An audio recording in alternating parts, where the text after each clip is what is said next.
혹시 겟세만의 이야기 다들 아시죠? 근데 만약 그 이야기가 우리가 알던 것과 전혀 다른 고뇌가 아닌 창조에 대한 강력한 상징이라면 어떨까요? 오늘 그 숨겨진 의미를 한번 파헤쳐 보겠습니다. 바로 이거예요. 자, 왼쪽을 보세요. 우리가 흔히 생각하는 그 고뇌에 찬 모실이죠. 운명을 바꿔달라고 애원하는 듯한. 그런데 오른쪽은 완전히 다른 그림이에요. 기쁨에 가득 차서 무언가를 창조해내는 순간을 보여주고 있죠. 어떻게 같은 이야기가 이렇게 정반대의 해석을 날 수 있을까요? 그래서 오늘 우리가 함께 떠날 여정은 이렇습니다. 먼저 우리가 익숙하게 알고 있는 고뇌의 이야기에서 시작해서 겟세마네가 어떻게 창조의 동산이라는 상징으로 변모하는지 그 비밀을 풀어볼 거고요. 그리고 가장 중요한 것, 이 창조의 힘을 우리 삶에서 실제로 어떻게 사용할 수 있는지 그 구체적인 방법까지 알아보겠습니다. 자, 그럼 첫 번째 이야기부터 시작해 볼까요? 정말 겟세마네는 고뇌의 장소였을까요? 우리가 알고 있는 전통적인 서사를 다시 한번 짚어보겠습니다. 바로 이 구절이죠. 대부분 이 장면을 딱 보면 예수님이 자신의 운명 앞에서 정말 괴로워하며 기도하는구나 이렇게 생각하잖아요. 하지만 말이죠. 여기에 숨겨진 상징을 알게 되면 이 장면이 완전히 다르게 보이기 시작합니다. 자, 바로 이 지점에서 관점이 180도 확 바뀝니다. 만약에 겟세마네가 지도에 나오는 어떤 장소가 아니라 우리 마음속에 있는 특별한 장소, 그러니까 의식의 한 상태라면 어떨까요? 이 상징적인 언어를 한번 같이 풀어보죠. 그러니까 신사고 같은 이런 형이상학적인 관점에서 보면 겟세마네는 그냥 동산이 아니라 바로 창조의 동산이라는 거예요. 우리가 원하는 걸 현실로 만들어내기 위해 들어가는 우리 의식 속에 아주 특별한 장소인 거죠. 고통이 아니라 창조를 위한 공간이라는 겁니다. 더 놀라운 건 그 힌트가 이름 자체에 숨어 있다는 거예요. 겟세마네라는 이름이 사실 두 단어가 합쳐진 거거든요. 겟은 짜내다. 세메는 기름 같은 물질. 어때요? 그냥 기도하는 게 아니라 무언가를 아주 적극적으로 짜내서 만들어내는 그런 느낌이 들지 않으세요? 이 비유는 생각보다 훨씬 구체적이에요. 우리 마음속에 있는 동사는 창조를 위해 아주 잘 준비된 밭이라고 생각하시면 돼요. 그리고 그 밭에 우리가 심는 씨앗은 뭘까요? 바로 우리가 간절히 이루고 싶은 아직 명확하게 정의된 소망인 거죠. 자, 그럼 마지막 조각, 기름 같은 물질은 뭘까요? 이게 바로 핵심인데요.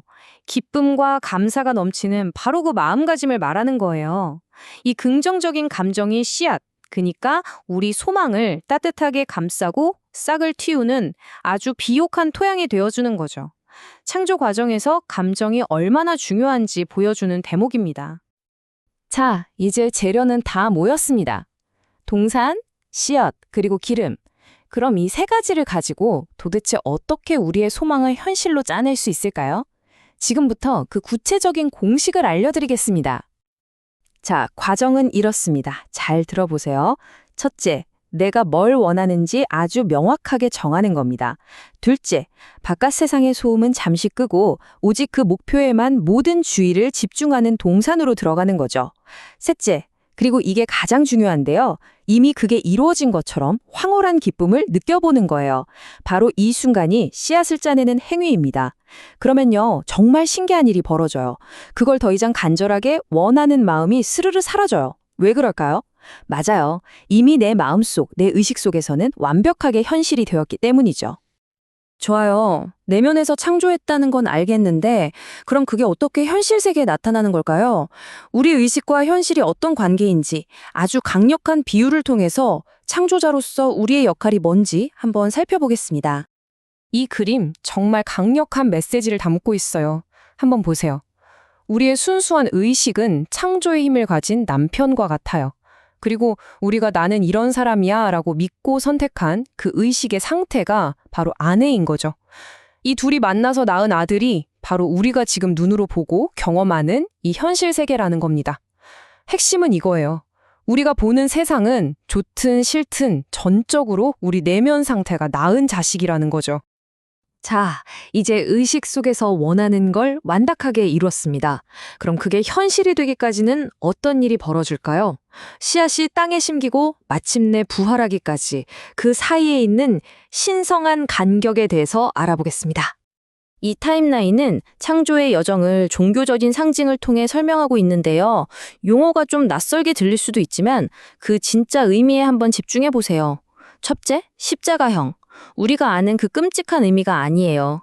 이건 새로운 상태에 나의 주의를 완전히 못 박아버리는 걸 뜻해요. 다 이루었다 하고 선언하는 바로 그 순간이죠. 그 다음엔 안식일이 찾아옵니다. 믿음이 현실이 될 때까지 그냥 편안하게 기다리는 휴식의 시간이에요. 조급해할 필요가 없는 거죠. 그러다 보면 보름달의 순간이 와요. 내 온몸과 마음이 새로운 현실감으로 가득 차서 더 이상 의심의 여지가 없는 포화 상태에 이르는 거죠. 그리고 마침내 부활. 나의 소망이 내 눈앞에 물리적인 현실로 딱 나타나는 순간입니다. 자, 지금까지 모든 원리를 다 살펴봤습니다. 이제 정말 중요한 마지막 단계만 남았어요.